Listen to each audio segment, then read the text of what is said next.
In this video, we are going to fix the error code 0x800704022 in Microsoft Store. So without any further ado, let's get started.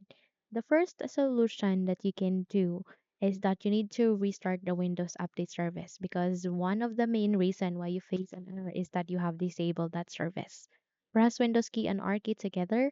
In this way, you'd be able to open a small window called Run. Here, please type for services.msc and then click on the OK button to continue.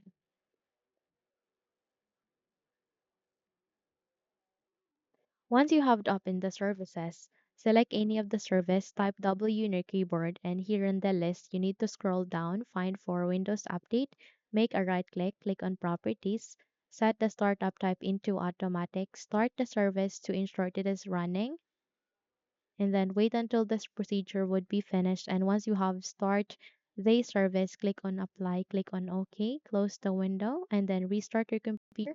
Once you've restarted it, try to check if the error has been resolved. However, if not, then you need to run the troubleshooter for Windows Store apps.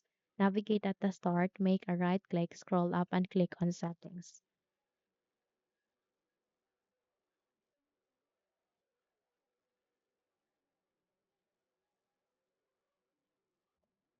In this window, I want you to proceed to the search box here and type for Windows Store apps.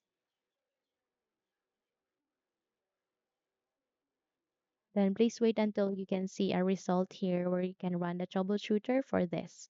Once you have find it, click on it and wait until you can open the window where you can run the troubleshooter for this Windows Store apps. Once it's here, click on next and then complete the procedure, finish it, and once you are done with that, I want you to restart your PC and check if the error has been resolved. However, if the error still persists, then I want you to clear the Microsoft Store cached. Press Windows key and R key together. In this way, you'd be able to open again the run. Sorry. Please type for wsreset.exe. Click on the OK button and then wait until this procedure would be finished. It will only take less than a minute to do so. So check if the error has been resolved once done. Okay? So now if you think this video had helped you a lot, then kindly like and subscribe. You may also click or turn on the notification bell so that you will be notified for more upcoming tutorials. Thank you and have a good day.